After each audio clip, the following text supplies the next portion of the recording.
passed your luck check. It's The No Class Podcast. with your internet friends, Eddie. And Matt. Yeah, you passed your luck check and you blew it on this. This is what you used your luck check for. Burnt your luck and you still regret. So, we're back after a slight delay here. Oh, yeah. But I think that's primarily because Matt was so busy saving lives. So very busy. And yeah, I was exhausted, but my battery's recharged. I'm ready to go. All right. Well, as we get ready to go, why don't you remind them of the question last week that we asked that we actually got some feedback to? Which was awesome was, what do you think would be the appropriate length of time for a session of role-playing games? And we got some good feedback, didn't we? Yeah, so I'll give you a sampling, a smattering, because otherwise this would just take the whole cast. We've got so many messages and phone calls, cards, just it would take all day. But no, we really do appreciate the feedback. Yeah. So, one of our new friends, Luau Lou, Yeah. from This Old Dungeon podcast, shout out, check it out. Yeah. Met him at NTRPG. Great guy. He was in one of my games and in one of your games. So, yeah. And he was a great player. Yeah. He, you could tell he was an old hand and a very experienced player. Mm-hmm. Most of the stuff, I can't remember if I was describing it in the last podcast, but he was definitely one of the ones that was like, yeah, this is what this is going to be. And it's like, you are correct. This is not your first rodeo. Mm-hmm. So, his feedback is, he was nervous about running 3 hours, thinking that was too short, because he's referring to the Cyclops Con, when they had those real short slots. Mm-hmm. But he said he ran Frozen in Time, the MCC adventure, finished it each time in time, and had good reviews from his players. So that kind of opened up his opinion or mindset on that you could do it. But I'll give him credit that he's got enough skill in that regard, and enough that he looked at an adventure and probably, said, I can make this fit in 3. And trimmed out the fat. Yeah. But he said it also depends on what system you're playing. Some things are a lot easier. Something like Star Wars D6, Hollow Earth Expeditions, Savage Worlds can play fast and have plot-driven adventures that can come out pretty concisely. But D&D, Shadowrun, and such have longer play styles. If you're going to be sandboxy, that's a lot harder to curtail. Mm-hmm. So for cons, he's more into the 4-hour slot. But for home play, he likes the 6 hours. Wow. And then we had Robert Vegeta, of course. Mm-hmm. He's always chiming in. We appreciate you very much, sir. Yes, thank you. Honestly, I try and do a lot of the paperwork and bookkeeping over chat before the session. Hit the ground running, 2 to 3 hours, sometimes 4, with a 15-minute break in the middle. But that's if it's a weekly session. Bi-weekly, he does once a month, or once a month he would put a minimum of 3 to 5 hours. But again, you're talking about the experienced person here, so he knows to be flexible, cut it a little over and a little under. Well, he's probably, again, he does this so much in so many different systems and things that, like I call putting your foot on the gas, to kind of back off or stomp it down or whatever. An experienced game master can regulate the game in that regard. Yeah, and I'll say, and we may have said it last time too, the more that you've run something, the more you know, like, okay, we're at this point, we need to be at that point. So, yeah. And then Durthan's Dice Bags, we got Andrew Ferguson. He says 4 to 6, depending on the group. The last time, depending on when they last played and the story. However, he's done sunrise to sunset games. I remember being a kid. Yeah, that's what I was thinking too, back in the day. Which is a great little memory, but a long time ago. But on average, he does 4 to 6 hours. 6 is usually his max, and definitely not every session. Yeah. So we did get quite a lot of feedback. So if you didn't hear yours, that meant we didn't like it. Try again next time. Do better. Mediocre. But I think we do have a good topic for you today, which we'll get to in a minute, which you'll also be able to chime in on that. Please right do. Now, it's time for the Long Con self-promotion spot. The obligatory self-promotion. Dun, dun, dun, dun, dun, dun, dun. Well, Long Con 4, we're moderately excited. No, actually, we're reasonably excited. Reasonably excited. It's one of those things that normally we go to NTRPG, go into that, recharges our battery, stokes the gaming flame in the furnace, and we're on fire when we leave the awesome NTRPG, and we immediately are filled with hubris and like yes, and we go promoting long con. But anyway, this year with everything going on, and I'm not going to belabor it, but we all know what I'm talking about. We've been kind of at cross points where we're like, well, do we promote it or do we not promote it? Kind of darn if you do, darn if you don't. But people out there are probably saying the same thing. Do I buy a badge or do I not buy a badge yet? Yeah. And so, I mean, it's one of those things that this has been a tough year for gaming conventions. Well, since you mentioned that, and a lot of things. Let's briefly talk about Splat Gaming. Yeah, I wanted to mention, I feel terrible that they're going out of business. So if you were at the Long Con proper last year, they were the huge setup, pretty much right in the center of all that. They were great. Everybody loved that booth, and well, most everybody. And they made their money, I think. Yeah, they did fantastic business as well. Yeah, and had a lot of really neat, diverse product, and we were so tickled to have them. And actually, the couple that ran it, Bo and his wife, were super nice people. We interacted with them quite a bit, and they were really nice. And so I'm kind of heartbroken for them. I don't know what the circumstances are, but I have to imagine that. Yeah, they're shutting down. I don't think we said that yet. Yeah, but they're going out of business. And actually, look for them. They're doing a sale right now, 30% off. And they could probably use $1 right now with everything going on. Yeah, I ordered a bunch of stuff from them, and I got a message almost immediately after saying thanks. Oh, yeah. I got, a really quick notification. But Bo's a really nice guy. And hopefully maybe when in a year or two, or hopefully when this stuff turns around, maybe he'll do it again. He'll be able to. Who knows? We'll see. But, yeah, shout out to them. But so our intention is we will have the Long Con. We will take all proper precautions that we need at the time. We saw NTRPG do it, so it can be done. Now that we've had a little time since NTRPG, we can say we came back home safe and healthy. Yeah, we haven't heard anybody that, came down ill after that. So you can do it, And we saw a great example of how to do it. So right there. Yeah. Now, and I totally understand anyone that's like, well, when November's a ways off, but if someone, when the time comes, like, I don't want to take that chance, I totally understand that. You don't have to justify yourself, but at the same time, don't castigate someone that decides they want to, because with the right precautions, it's a personal decision. Exactly, and to each their own. I'm not going to judge anybody one way or the other. And right now, our personal decision is to have the con. Yeah. And because we look at what we did last time, the governor said no to this sort of thing, and we said, all right, we're not going to do it then. We're going to follow the rules and regulations. And regardless, we're always going to look out for the safety of, we love the people that come to our con. A lot of them are people we've gamed with a lot. We've met at other cons. These are our friends. We wouldn't want to endanger people that we genuinely like. Anyway, but this doesn't even need to be said, you would think. But in this age, I guess we'll say it. But all right, so that's kind of where it is. We've got some cool swag for Long Con, assuming we get to give it out. Yeah, we love to give stuff away, and we've got some great prizes. And we're as of right now, we're at the Hilton Garden Inn, which, if anybody was last year, was phenomenal. Just a great venue. And we've got, I think, just as much space as we had last time, and that really neat vending area for the vendors that are. And we will still have vendors. I'm not too worried about that. We've had a lot of people that want to come. Some people that went to NTRPG, so I assume they'll be happy to come out to us too. And we've had a lot of vendor space reserved for them. Oh yeah, you betcha. And this is a different era. It definitely is a bit different than last year. But I still think the garden will be accommodating and do everything it can. To. And definitely, I can promise you, they have put so much stuff in place. I have kind of the inside track on stuff because my wife works in the hospitality business, and she said already the Hilton Garden had won awards within the Hilton family for its like they were in the top 10. Think how many Hilton hotels there are in the United States. They were like top 10 number of time for cleanliness. Well, now they're doing all this extra stuff. So I mean, they're super clean, super hygienic. There's those the hand sanitizer dispenser stations every however many feet. They're not doing an open buffet anymore. I mean, because for safety's sake. So yeah.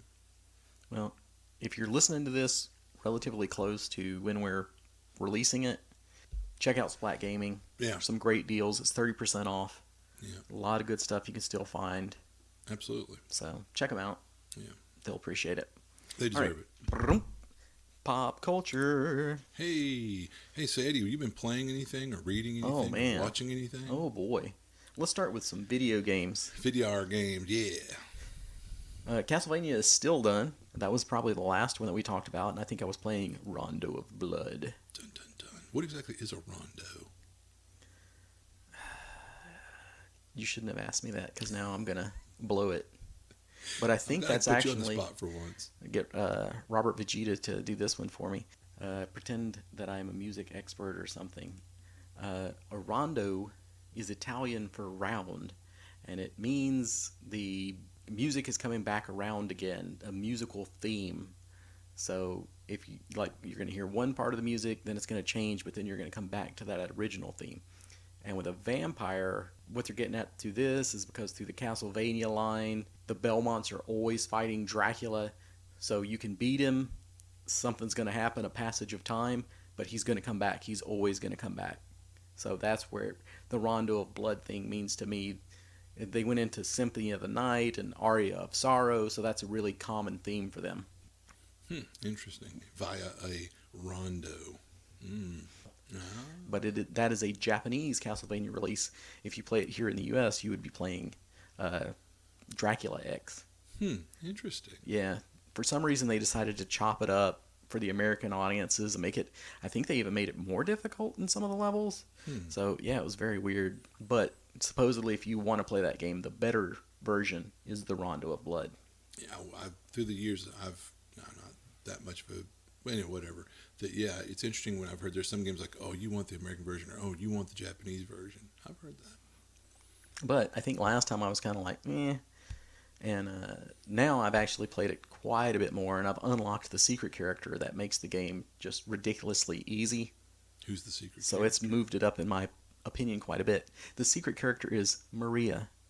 Or as my wife put it, why is Princess Peach in this game? But she's got all the like cutesy stuff. She's in the pink dress with the blonde hair, and she uses animals for her attacks. I'm playing a horror game. Exactly. Yeah. And then she decimates it. The hero running around with a whip has a hard time. The girl throwing out her pigeon familiar is just tearing through the dungeon. Well, sure. So it's pretty cool. Her sunlight and her positive energy. A positive attitude goes so far. So far. Take that, Dracula. And since it's been a little bit since we've played, I've also got Mega Man X done. Oh, wow. Mega Man X is on the Super Nintendo, and then it's on a lot of different collections over the years, so if you want to play it on PS4, you can. But that one I can't recommend to you highly enough. That game is freaking fantastic. A lot of the old, whatever you want to call it, franchise, that's the good word. Yeah. So when they brought those franchises over, a lot of them was just like, wow, they kind of hit their spot right there. Like Super Mario World was a great game, and then Super Castlevania is probably one of the best ones, and then Mega Man X. That's probably one of the best Mega Mans I've ever played. Really super fun, not terribly difficult, which after a bunch of the stuff that I've been playing where you're just beating your head against a wall, it's nice for something to not be terribly difficult for a change. Yeah. And then not too long ago, I was watching your kids play Shovel Knight. Yeah. And do you remember what you were telling me about Shovel Knight? Yeah, I was like, wow, it's got that, it's like an 8-bit throwback. It's got the look and kind of the feel, but it's a newer game. And so when the kids, I was like, wow, isn't that neat that my kids can get a taste of what we were playing when we were their age. I just thought that was kind of neat, the retro throwback, at least the look of it, and I guess some of the gameplay, I assume, but you could tell me more. So I saw the kids playing it, and I said, I'm going to check that out. And I did, and it's very Mega Man-esque. There's 8 bosses to defeat before you get to the end boss. So and then you get to fight them all again, of course. Very Mega Man, very Super Mario, where the overworld map going from little level to level. And then I was trying to think Castlevania brings a lot of that kind of challenge to it too with the fights. So Shovel Knight was really good, especially for like kids that have never played the retro games, or if you haven't played a retro game in a while. I was like, I might have enjoyed it more if it had been a while for me, but I've been deep into the classics right now. You've been totally retro. But it's still a great game. So well, that's good. Definitely check out Mega Man X and Shovel Knight if you can. Highly recommended. All right. Books, comic books, etc. You got anything on that? Well, I was lucky to be gifted a copy of the Phylactery.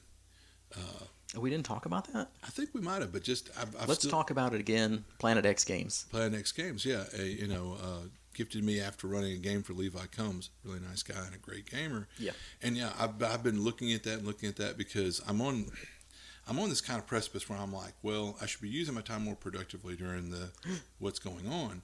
So I'm building towards wanting to do some groundwork towards a campaign. I'm like, well, do I go back to the post-apocalyptic? But I'm kind of got that fantasy thing going. How good. So I was, and part of that is you can blame the Phylactery because there's so much really cool old school crunch fun stuff in that. Mm-hmm. And he's doing a second one. I think it's on Kickstarter. So if the second one's even half as good as the first one, it's well worth your money. So I would encourage you to look for the Phylactery, I guess 2 on Kickstarter, or if you can get your hands on the first one, it's good stuff. So that's one of the things I've been, reading, because I've drug out my books for fantasy. Like I've been, as usual, I've got Hubris out, and and really a really nice guy. You couldn't meet a nicer guy. Oh, absolutely. With a Levi. Yeah, definitely. Levi's super nice guy. Just really. And that's, like I said, Mike Evans is constantly working on something, but his Hubris is great, and it's something I kind of go back to if I'm going to do fantasy. So that's kind of, and other than that, as far as reading, I've got the, then what's kind of steering me towards post-apocalyptic is Jack Kirby, post-apocalyptic, Command D. Right. Yeah, Command D, yeah. And he's like the last boy alive. That's it. I was trying to think of what the tagline was. And I've got the omnibus hardbound book, and I've been devouring that. When I'm not doing this or that or the other, I've been. Is it black and white? No, it's actually in color. Oh, okay. And I've been really enjoying it. And there's some neat stories in there, so there's some fodder there that I'm like, I could use this in the post-apoc though. Oh, okay. Yeah. And then when I'm not reading that stuff, as far as video games, as you know, I've been playing For Honor. Never heard of it. Yeah, funny. But I have a lot of fun with it. But it's interesting is even the other day, Steph was on the couch and I'm firing it up, and she says, "Hey, I like how your knight has your colors and your insignia." She recognized it because I used to be in the SCA and I had my heraldry, my blazon, and you can recreate. You can make your own heraldry, your blazon. Is kind of a neat aspect of the game. And I've been having a lot of fun with that. Yeah, we've been playing that some. We're trying to get those other 2 reprobates to play. Slackers. But no, playing, it's fun by yourself. Because it's one of those games you can jump in there. It's not fun with a friend? Yeah, I was going to say, you can play a couple matches. It's not like a time sink like when I was playing FO76. There's no plot. Yeah, you're going to be playing a while. But yeah, you just jump on, play a couple matches, and get off. Or even if you're like, well, play a few sieges, play a couple 4 versus 4, do some... doubles matches, against the AI or other players, and then get off, But the couple of times we played together, it's great when, like, you cover base A, I'll cover base B. Oh, look like base C's in trouble, and like, well, you want to break off and go help him or me, or, oh, shoot, I got 2 guys on me. Come help, Eddie. They're just as I'm going, yeah. Or how about a res? Yeah. But no, we had a lot of fun playing that multiplayer. Anyway, so I highly recommend that one to you too. It's a sometimes game. Like I was playing all these other retro games, but it'd be like, I'm gonna get on For Honor, and I'm like, all right, I'll join you. Yeah, and play a couple matches. Yep, it's fun, and then going about your business. So that's comics, video games, and then as far as it's not comics. Oh, I've got a list for you. I've been on a tear. Oh wow, go ahead. So you may have heard of Robert Kirkman. Like I did The Walking Dead. Yep. He also did Invincible. Oh, yeah. Have you heard of that one? Oh, absolutely. Okay. I read the entire 15-year run. Wow. Which is about 150 comics. And if you don't know anything about it, Invincible is basically Superman. Mm-hmm. An alien from another planet who's just strong as strong. He's almost the unbeatable hero. Mm-hmm. But I highly recommend that one to you. The whole run was good. Mm-hmm. And if you're a Superman fan, or you're one of those people that's like, how can you do Superman because he just can't be challenged? Yeah. He gets challenged. This is how you do it. I think this one you could have written it as a written it as a Superman comic even. A lot of the plot lines you could transfer over. Mm-hmm. and really well done. Cool. So, Well, we know Kirkman's talented. this one you might like even better. Birthright. A child is swept into a fantasy world and is the chosen one. Mm-hmm. So you've heard that one. That's the original. Well, what if he fails his quest and became a minion of the evil overlord? Oh, wow. Then he gets sent back to Earth to try and help, the guy conquer the Earth. Oh, wow. That all happens in the first issue. Good Lord. So, and that one has probably been going for about 5 years, and it's just about done. There's probably like 2 episodes or 2 issues left in the whole run. Now, who wrote that one? Just curious. I couldn't tell you off the bat. It's not somebody that's famous, but it does fall under Robert Kirkman's Skybound Comics. Oh, he has his own label. Interesting. Yeah. So, well, with all the money he's making, Oh, definitely. Sure. Yeah. Oh, yeah. And I think Skybound is tied into Image. Oh, okay. So they're like a subdivision of Image. Okay. Yeah. So that one was really good. I highly recommend that one to you. But like I said, they're almost done. They would have been done by now. But of course, the issues with the world, the way they are right now, that's put a hold on it. So a lot of people are out there waiting for these last few issues. They're fiending for So it. they're really cool. So check that one out. Cool. All right, here's yet one more. Sure. Because I had a little bit more time between casts. The Preacher. Oh, that's a classic. Have you read it?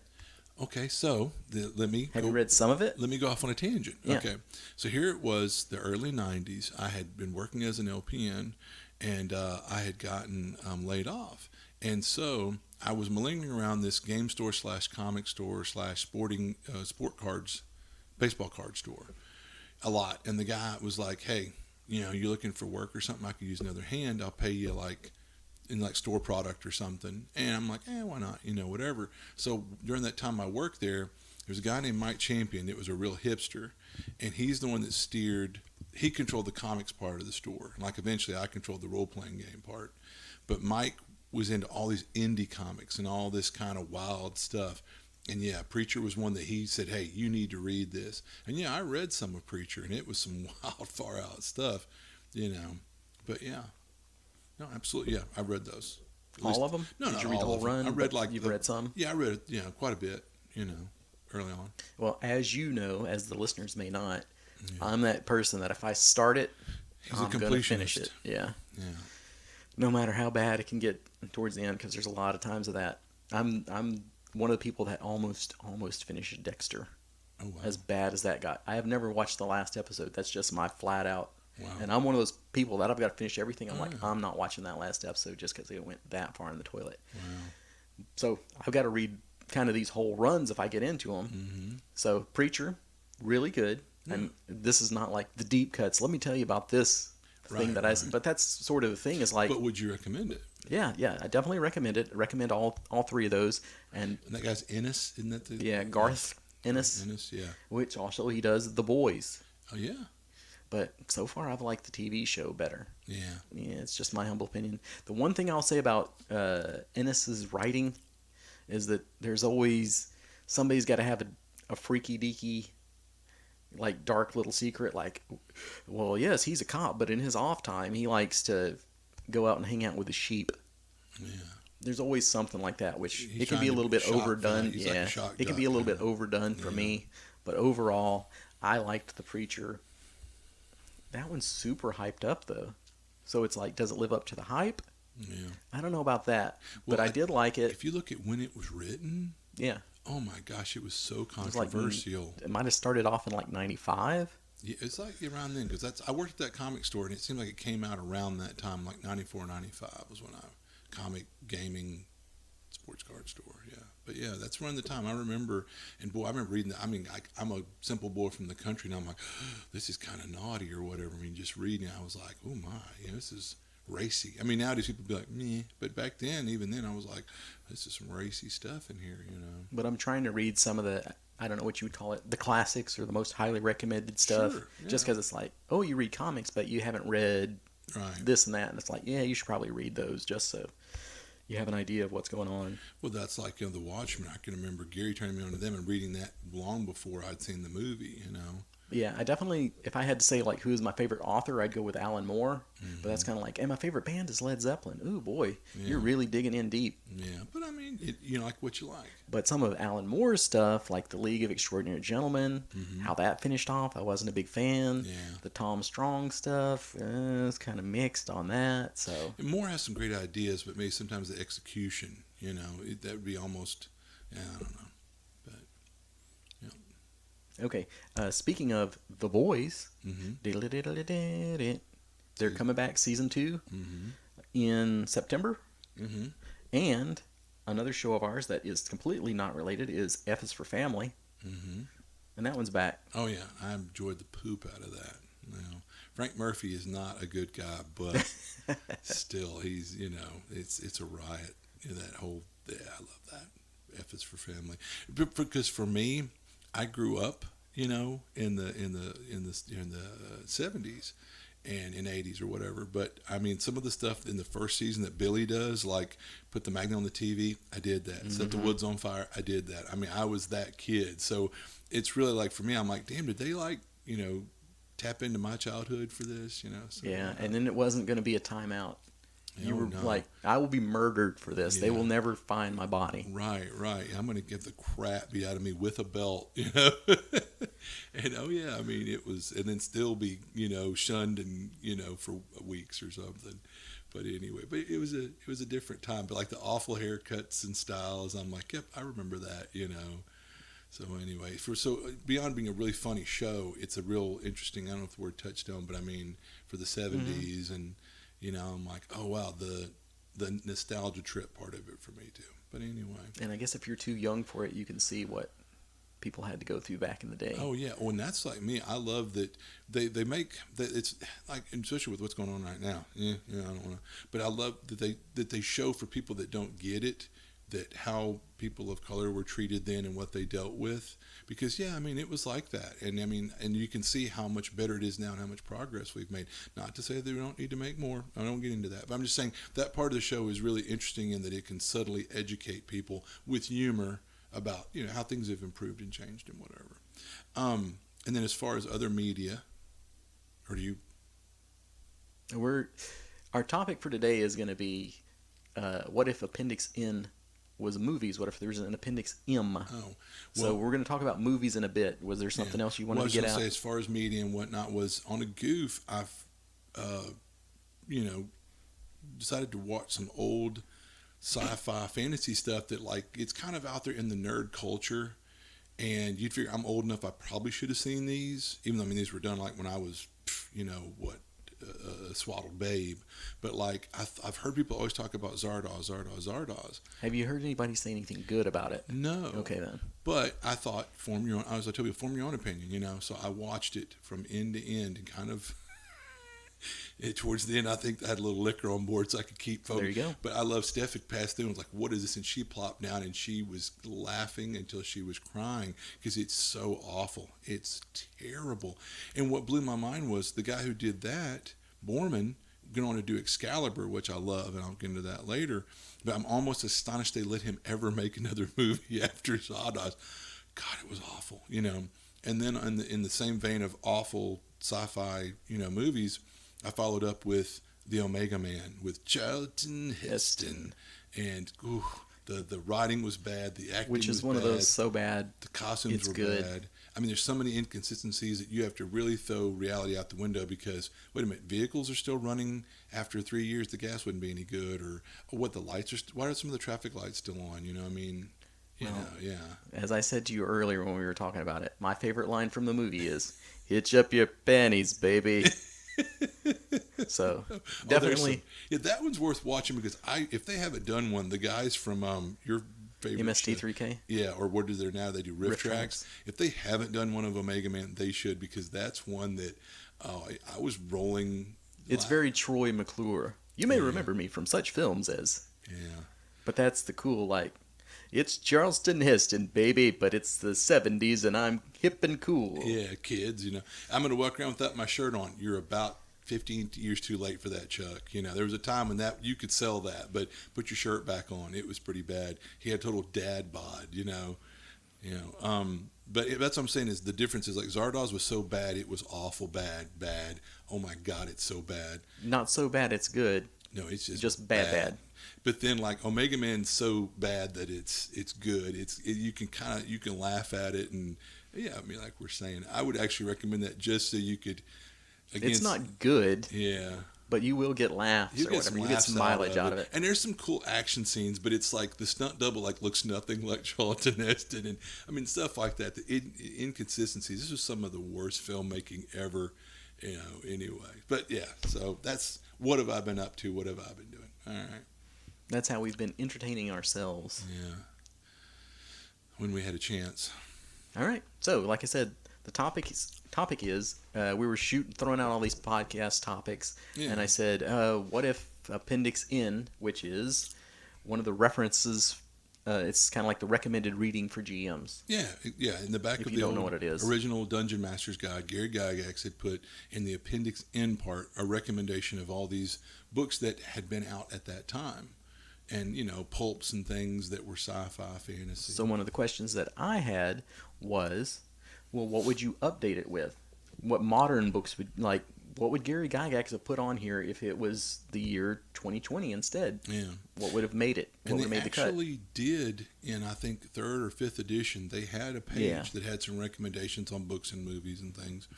Because you figure, like, what movies would you have recommended back then? But gosh, look how much... not, you know, fantasy, I mean, sci-fi movies, sure, there was like Aliens or something.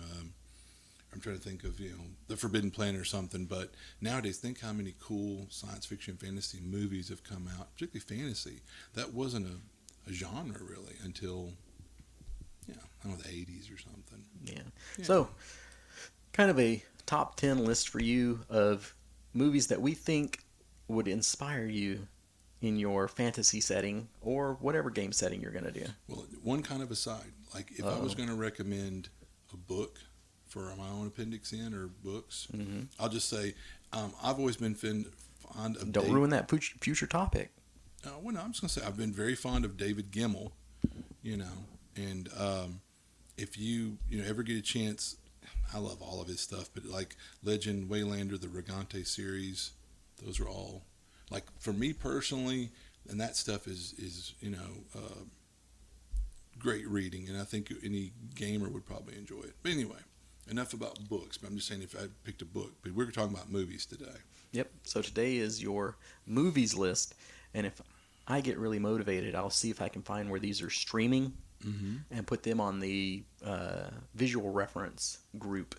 Cool. So you guys will have somewhere to go to, and if any of these sound interesting to you, if they're streaming for free, I'll try and figure out where they're at and then link it so you can check that out. So very thoughtful. In no particular order, right? Oh yeah, none, no order to this at all. And are we gonna go without one for one, or without really any rules of what this is, let's start it out in some movies that would help you kind of develop your world or give you some ideas to steal from. Or just get those fluids, juices going or Inspiration. whatever. Yeah. Inspirado. So, like we'd already mentioned it, so I'll mention Excalibur. So this was John Borman's version of La Morte d'Arthur, the famous, story of Arthur and Excalibur and Sir Lancelot. And it's just, the visuals are really neat, and there's some good acting in there, and it's just it's a fun movie. And it's kind of infamous because there's like one scene where a guy and a gal make love while he's wearing full plate mail. But anyway, I remember enjoying it in my youth, and I've owned like a VHS copy, and I've owned the what is it nowadays, DVD, and then the Blu-ray or whatever. So I mean, that's definitely part of my collection, and every couple of years I'll brush it off and go watch it. It's just I like it. I appreciate it. All right. Yeah. Right off the bat, I'm going to go probably something unexpected to the listener for their preconceived notions, but probably not much of a surprise to you. Okay. Vampire Hunter D. There you go. Got to have the Vampire Hunter D, baby. Yeah. So that wasn't a series, it was just a freestanding movie. It is based off of a series of novels. Okay. So if we had done, what books would you put in? I would put that in too. Sure. Written by, and I'll butcher the name, Hideyuki Kichiuchi. So this actually was a series of novels. I've got, I don't know, at least 10 of them, and I want to say Oh there's like wow!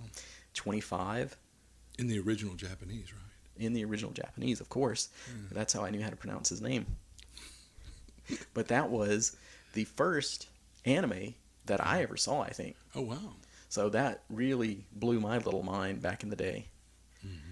And I think we don't take enough inspiration.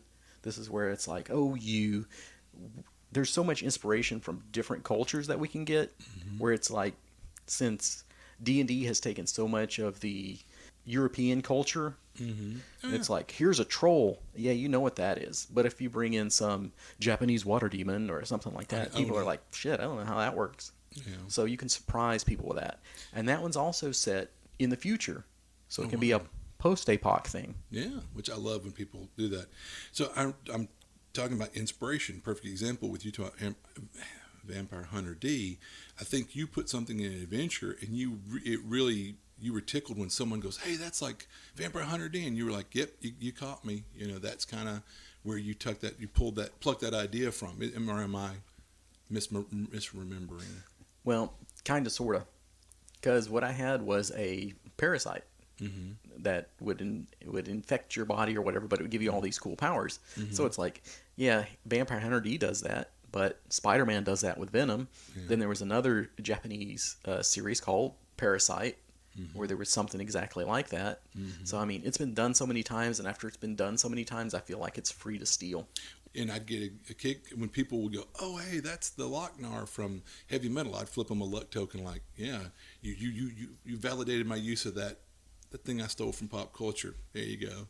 Well, there's You know? ones where you're like, yeah, that's one specific instance where it's like, yeah, this is directly inspired by that. But that one was kind of a combination of a lot of different things. Sure. But definitely Vampire Hunter D, and I think that was the first place I ever saw it. Yeah, and like you said, you'll try to figure out where people can get their hands on this stuff. Yeah. Yeah. That one you can't find streaming online, so I know that one's easy enough already. Wow. Except on YouTube. Because that's one of those things that I think I've had the opportunity but never watched it, and I think I'd like to. You know, I won't even say it's a great movie. Huh. And we may say that about some of these others. I don't know if you will or not, but these don't necessarily have to be like my favorite movie. You know, I have things that don't hold up well that I saw them in my youth and thought, this is amazing. At the time, look what was available. Well, looking back now, maybe through the lens of nostalgia, and you go, but we'll get to that. Yeah, but definitely for me, Vampire Hunter D, that gets a lot of the juices flowing. I borrow quite a lot of that for my post-apoc world. But I mean, you could go, it's swords and sorcery. Yeah, so is Thundar. That's where you put all that stuff in the blender and you come out with something really cool. Yeah, because there's magic and sci-fi. So for me, I just, like I said, no particular order. Second one, Clash of the Titans. And I'm talking about not the one that was done, even now 10 years ago, but back in the 80s. It's got the Ray Harryhausen claymation, and really, I mean, all of the Harryhausen movies were a big inspiration for me as a kid, because I can remember they had a thing called the Big Movie or whatever, and it was like on Saturday night, really late. So on my list, I went ahead and put your big favorite, Jason and the Argonauts, because you're go. heading there, aren't you? Well, no, but I mean, I might mention them, but yeah, I mean, the scene with the skeletons, I don't know if anybody that as a kid didn't see that and go, and I mean, you look at them now and people go, the claymation skeletons, but at that time as a kid, even when that movie would have been, 20, 30 years old then. Oh, yeah. Yeah, I was like, oh, dude, I mean, but definitely the Clash of the Titans that still had the claymation in it. And that's probably the last movie, I think, that had the Harryhausen claymation. But I remember as a kid watching that on cable like a million times. And when VHS became a thing, I owned it on VHS, and I have the DVD now. So, yeah, that's definitely one that, really kind of all the Harryhausen movies, but definitely Clash of the Titans is one that, it's got the hero and the princess and the bad guy, the villain, and giant scorpions and blah blah. I mean, there's just, for a kid my age that was just learning about D&D, it's like, yeah, I mean, so oh yeah, man. Yeah. So in that category, I took Jason and the Argonauts just so it would get a mention, because I'll put this in here. I've seen Matt's list, but Matt hasn't seen my list. Ooh, Typical, sneaky. Typical. But yeah, I mean, you got, like, even talking about Jason and the Argonauts. I mean, yeah, like I said, the scene with the skeletons, but there's so much. There's a Hydra in that. I mean, and that's a great old Greek, mythology. Yeah, mythology, or in this case, anyway, yeah, great story. No, and honestly, a lot of those old Harryhausen's, I own a collection of all of them, and they're great. But that's one of the real standout ones. So good pick, Eddie. Well, thank you. And that means it's back to you. Oh, you rascal! All right, so this one, it's like, yeah, if you didn't see us coming a mile away, Conan the Barbarian. Now, Conan the Destroyer, meh, that one was kind of campy, but I enjoyed it too. But Conan the Barbarian, wow, I mean, really, if you think about it, and please reach out and correct me, what had been done like that before it? And how much did it inspire in its wake? Exactly. As weird. I don't know that it did terribly well at the box office, but yeah, man, Conan the Barbarian must have done good enough to get a second one, though. Well, exactly, yeah, which was, but yeah, man. So definitely Conan, which that's Arnold Schwarzenegger. That really kind of helped put his, name on the map, and it was a good fit for him. I loved the whole cast. Which he kind of got to do it yet again with Red Sonja. Yep. He was in that. Because that even in Conan, it had the guy who just passed away not too long ago. Great actor. He was the king, outrageous. Max von Sydow. Yeah, I mean, what a great little cameo for him in that or whatever. And is that king like a father's love for his daughter? Yeah, two snakes like this. I mean, that's my well quoted line, I think. Yeah, oh yeah, good lord, yeah. But anyway, but that's and the guy that played the Asian wizard, which was the actual actor. I mean, his voice is so awesome because he did. He was in Samurai Jack. He did the voice for the big bad. But I mean, Mako. Yeah, he had such a great. So there's a lot of neat stuff in that. A lot of neat people, great actors, and Yeah, and talking about that is another way to play a spellcaster. Oh yeah. Because Conan didn't have here's a fireball. It was more like, I can keep this door shut, or I can battle these demons for you, or blah, blah, blah. Unseen. Well, that's what I love is when I talked about DCC and I talk about you can have spell duels, and people are like, what? Like, do you remember the scene in Conan the Destroyer where Mako's standing there and he's trembling and shaking and he's got his hands clenched a certain way and the other guy's got his fingers sticking out or whatever and steam shoots out of his ears? Those guys were having an unseen, but often the phlogiston, the ether or whatever, they're having this incredible duel with incredible energies flying around that no one saw. And by the time at the end of it, the one guy goes, yeah, he screams and falls over. But Mako nearly collapses from exhaustion and Conan has to catch him. Boom, there's your spell duel. And you're like, oh, yeah, And so what other system has spell duels? I mean, that's kind of cool. But that's an aside. But yeah. All right. Well, again, there was a lot of movies that we both would have picked. That's why I know what Matt's picks are. So it helped him not so to. I didn't pick those exact same ones because yeah. I definitely would be picking Conan, and he doesn't know what's on my lists, or he would have definitely picked this one, Mad Max. Oh yeah, well that was my favorite for years, man. And I picked 2, The Road Warrior. Oh yeah. Was that the one you would have taken? Oh yeah. No, that I wore out a VHS copy of The Road Warrior. I used to watch that and watch it and watch it and watch it. I loved The Road Warrior. I don't know why. I made my mother take me to see that as a kid. You have to think how old I'd have been when that came out. 35. My mother came over, a true story, and said, "We need to go. This is awful." And as a kid, I wasn't never really the kind of kid to talk back to my mom. No. I'm like, no. And my mom goes, "I'll be in the car." And I went, "Okay." Bye. Yeah, and I sat there watching every gory, occasional boob flash, wild bit of it. And as a kid, it just I thought that was just the most amazing thing. So you're trying to say your mom walked away, just walked away. And left me in the theater because I was not. Just walk away. Yeah. I'm just like, oh yeah, man. I can't believe. I'm kind of astonished because, there was a time where, I could literally, I'm not joking, I wore out a VHS tape of The Road Warrior. I've watched it so many times. Yeah, wow. But yeah, good pick, man. But because I knew what he had, and he had picked so many of the classic 80s adventures. We could only pick 10, Exactly. So that made it tough. So that's where I tried to come in with my list and catch these other ones. Excellent choice, sir. Because, I love all things post-apocalyptic, and I'm going to point the finger at Road Warrior, probably why. Yep. I actually saw Mad Max on USA Network years later, because I was way too young and no one was going to take me to Mad Max. But Road Warrior, I saw that in the theater as a wee lad of, 10 or 12 or something. And if you guys haven't checked out Fury Road yet, oh man, Fury Road's fantastic. we were on the edge of our seat when we went to see that. I remember, like, you're just holding your breath From on the very edge of your start. From it just never lets up. I remember, God, when we left the theater, I couldn't help myself. I was speeding just because I was feeling the Fury Road, and you were like, dude, you need to. So I could have put Fury Road on here, but that might be a little too sacrilegious. But if we do this next round, you never know. This was only our first 10, so yeah. So, all right, back to you. Okay, Highlander. Oh, I almost took that one. Yeah, well, yeah. I mean, these are so iconic, but it's like Highlander. Honestly, like Christopher Lambert is, no offense, just not the best actor ever. The guy, didn't sound the least bit Scottish. Best Raiden ever. Yeah, well, I don't think so. But yeah, but that but who's the guy that played the Kurgan? I can't think of his name right now. Clancy Brown. Yeah, but he was he's the Kurgan, and just the theme of the movie, the whole story of it was just, and Queen. You say what you will, but here we are, born to be kings. I mean, we're the princes of the universe. I mean, see, I can remember that. I mean, yeah. And it's sad you can't find his version of New York, New York that's in that anywhere. It's sad, but that's, yeah. So, I mean, yeah, Highlander, the original, and only the original.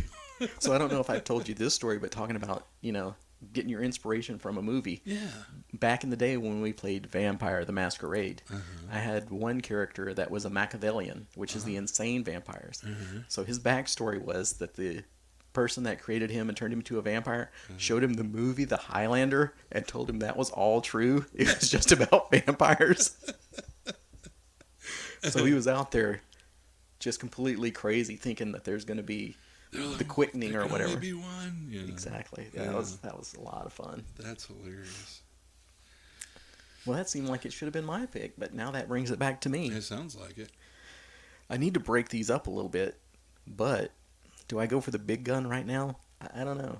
I'll go with The Thing. Oh, see, you got me there too, because man, as far as sci-fi movies, I'm going to be lighting you up on my list in case you don't know. Yeah, I knew you were like, oh, I'm going to get you on this because this is stuff that I totally would have picked if I had more than 10 choices. The Thing, to me as a kid, again, watching it as a kid, like on cable, it scared the crap out of me. And I love Kurt Russell, always have. But there's Definitely. a lot of other great. There's old Diabetes. That was one of his first movies. Old Ed Brimley is in that. And Brian Keith, is that his name? He was great. The guy right. at the end that they're like, all right, well, if one of us is it, we're just, no, man. And that is such a great, because it's not just horror, but it's the whole. I've wanted to run an adventure off that for so long and have one of the characters start off as the infected. Yeah. Be like, you're it. Now see if you can get everybody else infected. That's how you're going to win the game. But you got to be sly about it.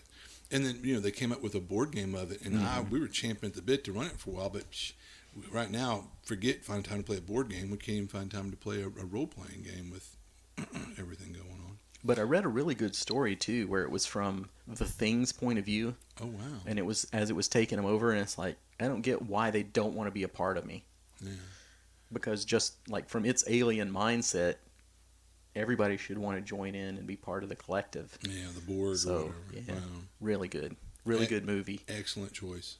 It's funny. That's one that did total crap at the box office. But if you ask anybody, now, it's a classic. It's a science fiction classic. It's a horror classic, and it's totally been exonerated from critics. And they don't spell it out for you at the end either. So was Kurt Russell's character one of them? But that's the best kind of movies where it's not just ham-fisted and, it's obvious, or we're going to give you the happy ending. No. Because when the last two of them are there drinking, he gives them that knowing smile. Yeah, and you're like, oh, man. Yeah, no, excellent choice, sir. Excellent choice. All right. What do you got? Beastmaster.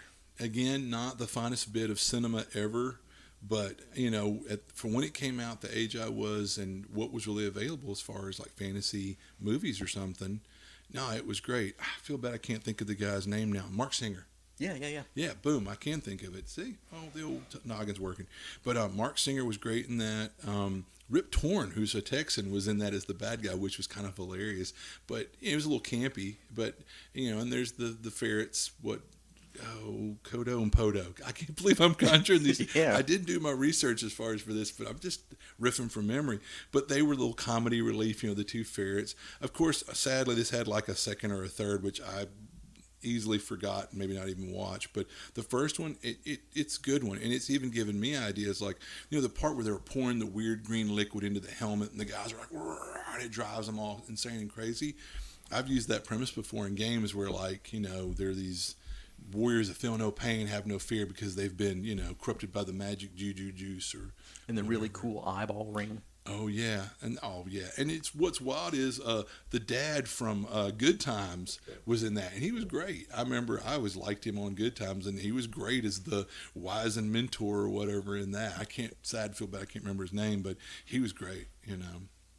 That's a fun. If you've never seen it, and I'm sure you have, but if not, check it out. It's kind of a fun movie. All right, I'm going to take one that has to make every 80s adventure list, and I don't think you had it on yours, so I was quick to put this one in. Yeah. Never-ending Story. Oh, yeah. Which I read the book by the German author long before it was made into a movie. Do you mean you're still reading it?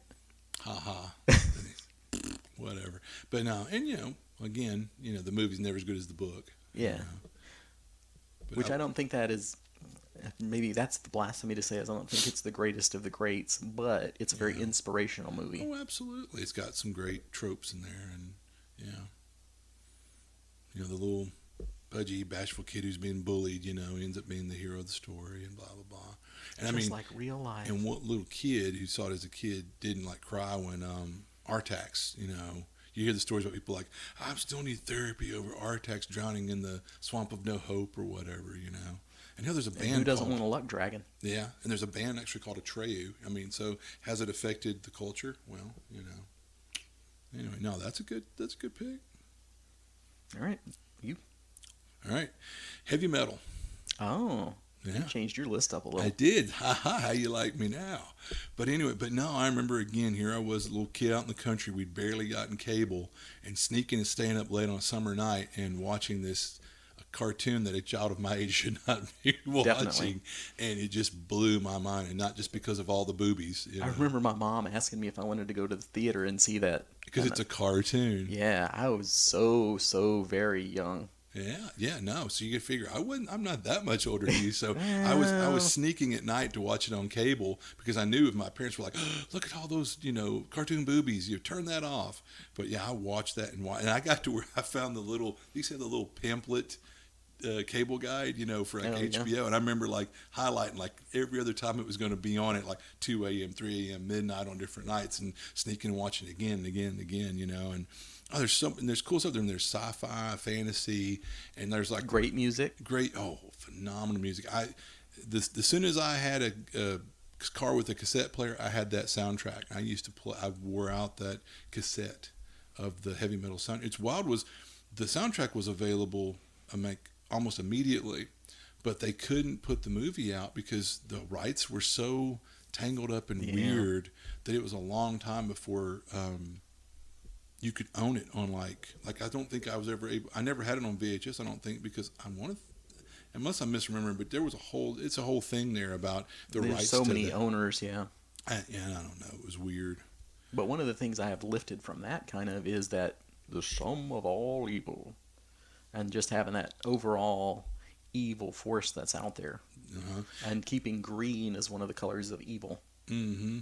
That sickly green glow. But that's in which the adventure that Lou Alu played in.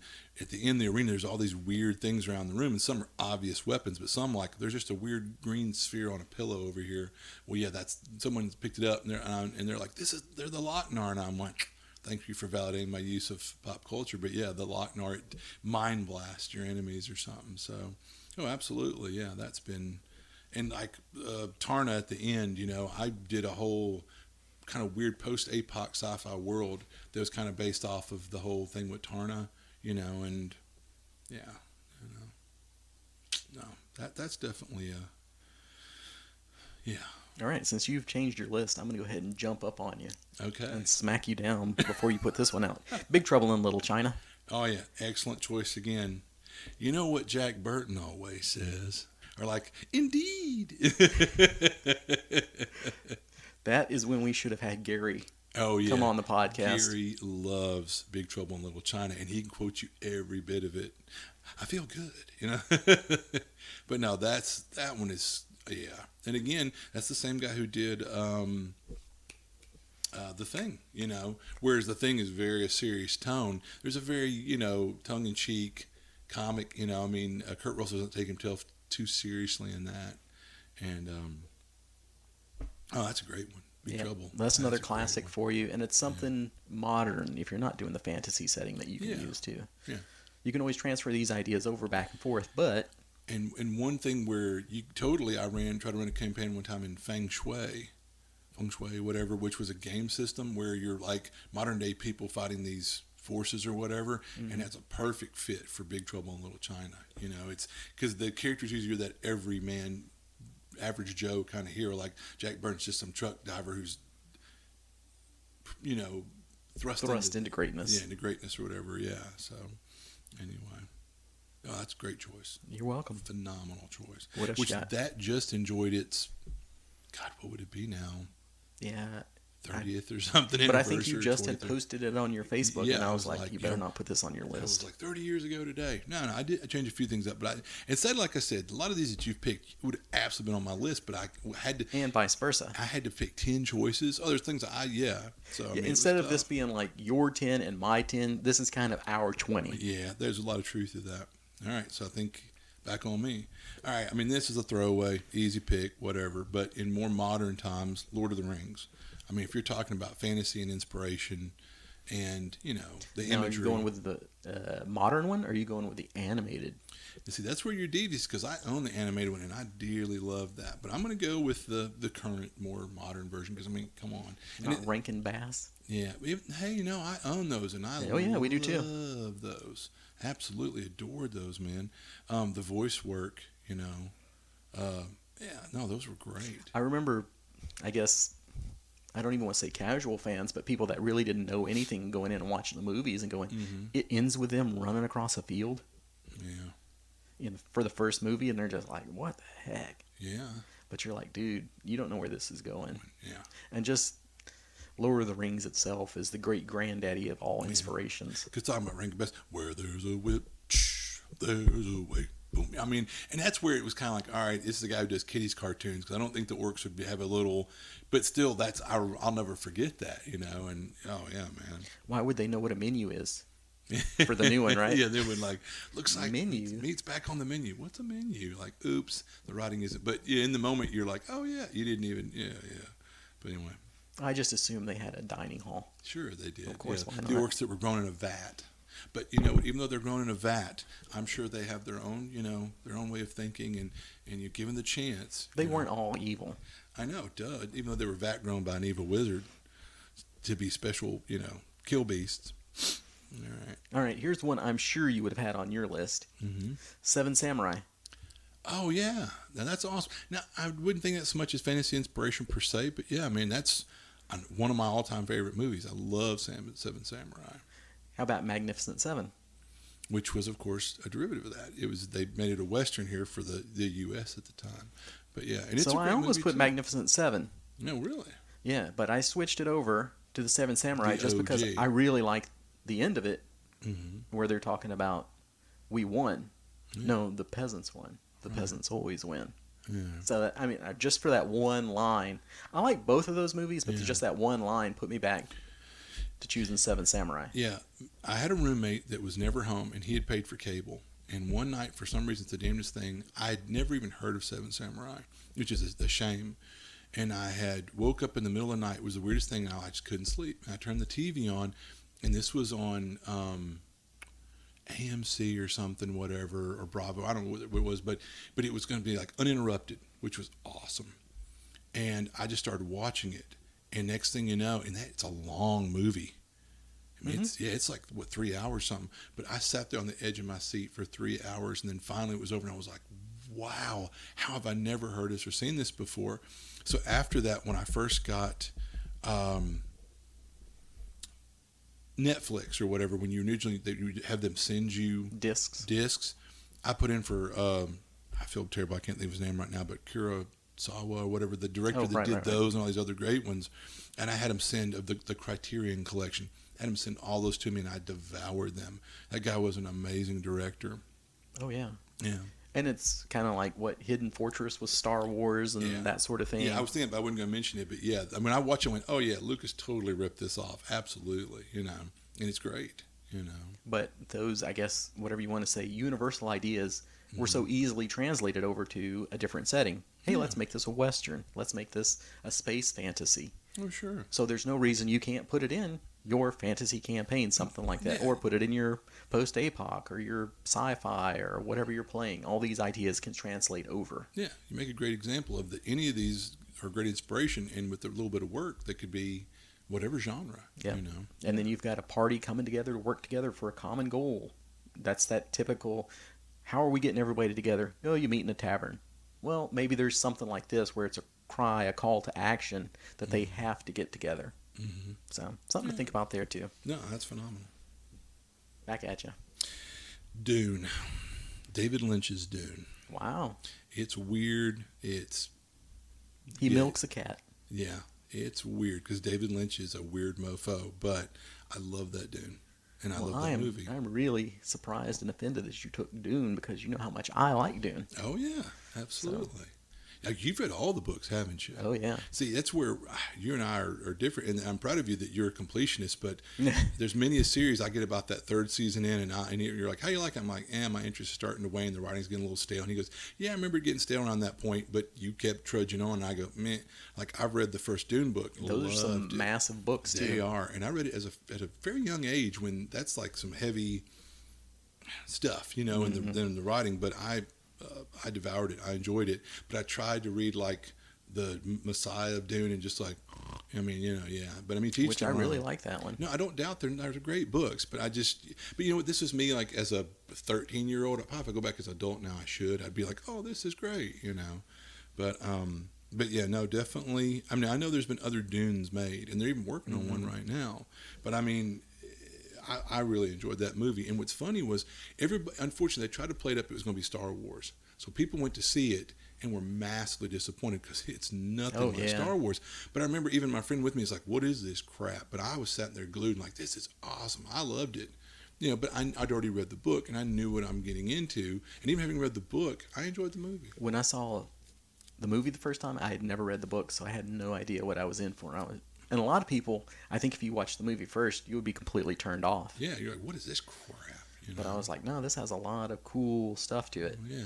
Well, that's one of those things when me and Gary get together and bust out little lines from movies like, get out of my mind, kill the child, it's an abomination. I mean, there's some great stuff in All there. I see is an Atreides that I want to kill. Yeah, I mean, yeah. And Sting was, a little definitely hammy in his acting. Oh, my God. Like, why? But, oh, well, But, I mean, if you did a campaign based off that, oh, yeah. Man, how much stuff and how many ideas could you take from that and incorporate in, just like the silk suits or the Bene Gesserit, stuff like that. Oh, yeah, the spice itself and what it can do, and the worm is the spice. The spice is the worm. Fear is the little mind killer. Yeah. Oh, I love that. Fear's the mind killer. Yeah. I've quoted that on Facebook. But yeah, I mean, that's even though people were like, Lynch messed it up, I'm like, Lynch is a weirdo, and he had to have, like you said, milking a cat and some other weird crap. But he might have been, other people had tried to do that movie and never, I don't know if you knew that, but he wasn't the first person to ever try to turn it into a movie.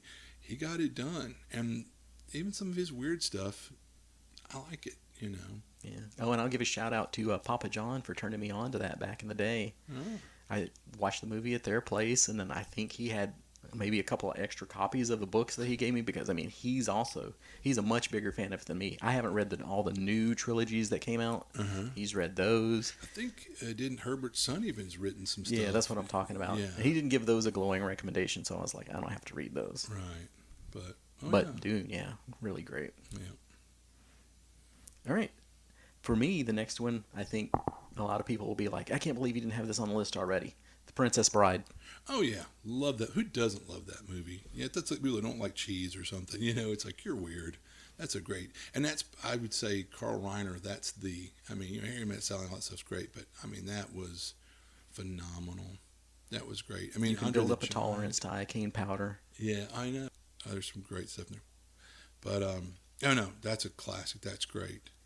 And yeah. Fire swamps. Oh yeah, how much that's come into the pop culture, So no, excellent pick, sir. Excellent pick. Definitely as well. Almost everything we've mentioned is on the wall at home in the bookshelf where I keep my DVDs. So well loved, well used DVDs. All right, we're into the home stretch now. What do you got? All right, so this one isn't like some of these are all iconic or in pop culture. Even if you've never somehow seen it, you've heard of it. But there was one of these like straight to Redbox B kind of movies that came out some years ago called Ironclad, and I've watched a lot of those B stuff. There's one that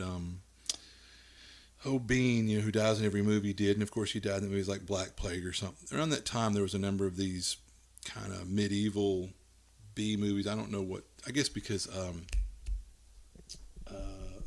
Game of Thrones had just had their first season and sparked the imagination, so all these companies scrambled to make these B medieval themed movies, or I don't know. But Ironclad I really enjoyed, and the thing is, the story's not the best thing ever. The writing's okay, but what's wild was for like a B movie, it had some phenomenal actors and acting.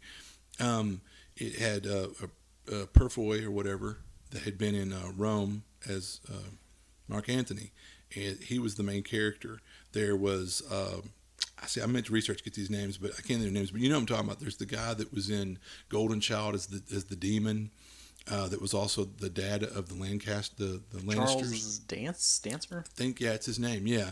And so he's in that, and he's a phenomenal actor. There's the guy that played Prince or King John, and I can't think of that guy's name, but you've seen him in a million things. He's got big chubby cheeks, and like he's in that show right now, Billions or something, and he's been in a lot of stuff. I can't think of his name, but there's a lot of these people, and like Ronnie, I don't think his name's Ronnie Cox, but it's something. But once again, he's kind of heavy-set guy that's been in a million things. Like he was one of the bad guys in Troy. Mm-hmm. And anyway, yeah. But I mean, there's a lot of these people that if you saw them, you go, "Oh, I know that guy. Yeah, I've seen that guy. Oh, that guy's great." And but all these talented actors in there, and as just the real icing on the cake is, who are doing some great acting. There's some amazing fight scenes, and that's something that you really don't see well orchestrated medieval fight scenes, right? But if you want to see that sort of thing, Ironclad has like one scene where Purefoy comes up with this two-handed greatsword and literally just chops midway down some guy's shoulder into his chest. It's graphic, it's well done, and you're just like, holy crap, and the archery and everything. And there's a lot of great action. It's a total popcorn movie. It's, yep. It didn't win any awards, and not surprisingly, but I really enjoy it. Yeah, me too. It's a good one, I think, for that paladin player in your life, because he's got to stick to the quest. He's got to stick to his code. Right. And how that affects him, the choices that he makes. A great example of how to properly play a paladin. Thank you. Yeah. Sweetly. Yeah, and that's definitely, I think, also because his character has to make some hard choices if he's going to stick to his virtues and everything, All right. I don't know if you assumed this one would be on the list. A lot of mine, I was like, yeah. If you were thinking about it, you're like, that'd be an obvious choice. I'm going to throw Dracula in here. Oh. We didn't have a lot of horror.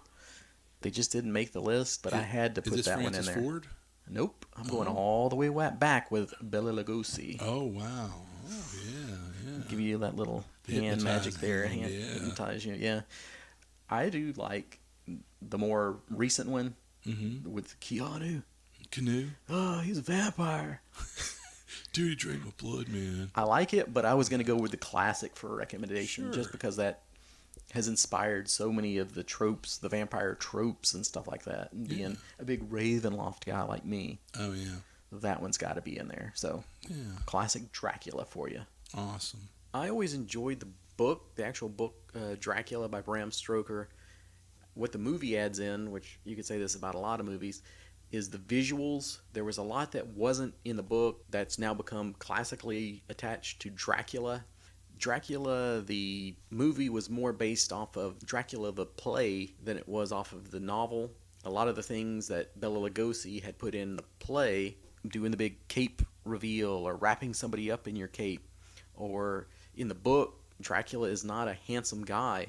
Bela Lugosi put in that noble, regal, powerful vampire, the seductiveness of the vampire. So, just all that, and being the guy that created so many of those, what have now become the tropes and cliches, that's why I wanted to put the original on there. Yeah.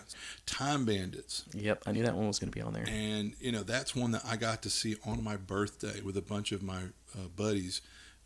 For my birthday party, we all got to go see that movie, and then I don't remember after that, but I can remember just that blew my mind. And I feel bad. He used to be part of the troupe Monty Pythons. He was Terry Gilliam, the one American guy.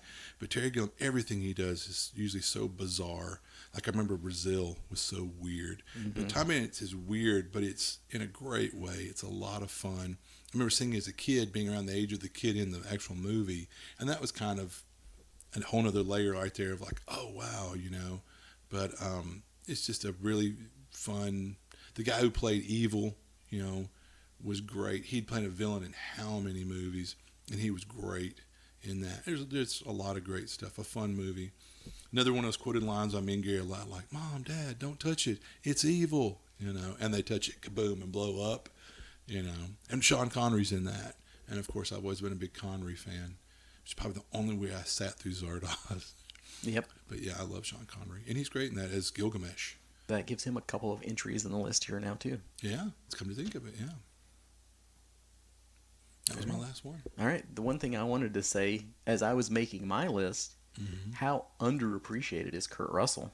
Oh, and I love Kurt Russell. Yeah, but I think if you were making your list or something like that, or thinking about your number one action heroes, that wouldn't be the first one that you went to. You might be like, oh, Arnold. But when you start to think about it, Kurt Russell is just, he's like that band that has a ton of hits that you kind of underappreciate or whatever you want to say. So I was definitely like, oh, I'm going to put this Kurt Russell movie on here. And I was like, well, if I'm putting that, I got to put this. And if I put that, I got to put that. So, dear listeners, we all know what he's about to mention, but let's see. That was my 10th, is Escape from New York. There you can say I called it. So I guess from what you were saying, your preamble there, but yeah. Well, I was going to say, if I had yet another one, I might throw in Soldier as well for a sci-fi movie. Absolutely. Which, that one's not a great classic. No.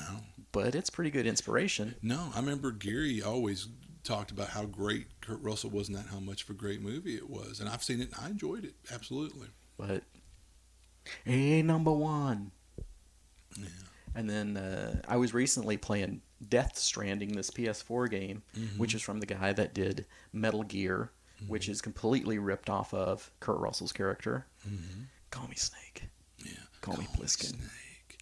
Yeah, I mean, that's just... He's the coolest dude around. And with he has to gather a party of specialists around him, sort of. He kills a guy with a throwing star. Come on.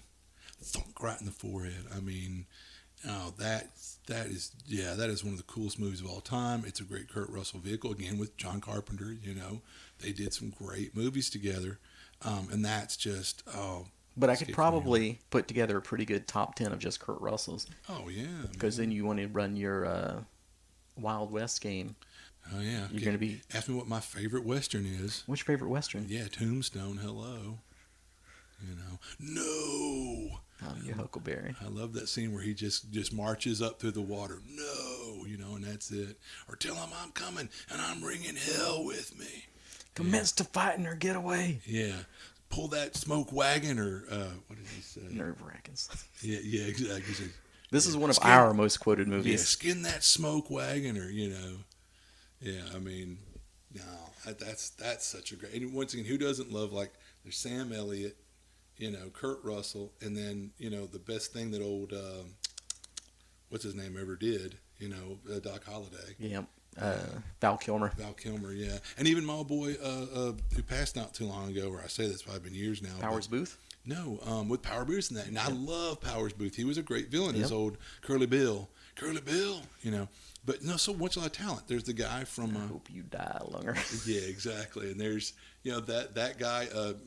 Michael Biehn or whatever. Bean, he's in that. He's phenomenal. But I'm not thinking of the third brother, played by, you love him, Bill Pullman. I know Bill Paxton. Paxton. Thank you. Yeah, love Paxton. You know, that's one of those unsung. You know, he's been in a lot of stuff. And So it's that'll been have great. to hit the list next time. Yeah, But yeah. See, so pretty much you got your bonus right there. You got Tombstone. It's not so much fantasy, but or sci-fi or whatever, but great inspiration still for a western. well, and how might you be playing a Western game, right? If you're playing the amazing Dark Trails, Yeah. you know. So, but no, I mean, those are all great movies, all great choices. Yeah. I hope you believe so. But if there's anything we left out or one of those that really resonates with you, be sure and sound off. Let Yeah, us this know. is your homework. What would you add in? What's a movie that really gets you fired up to play some role-playing games, or what inspired a character for you? Yeah, So we hope this will inspire you a little bit like these movies have inspired us. absolutely. Absolutely. All right, last call. That's it. That was a good one. All right, end on the high note. Yeah. Home dinger. I can see we've run out of hit points. Bye-bye. Bye-bye. Listen to them, children of the night. What music they make. That was a good one.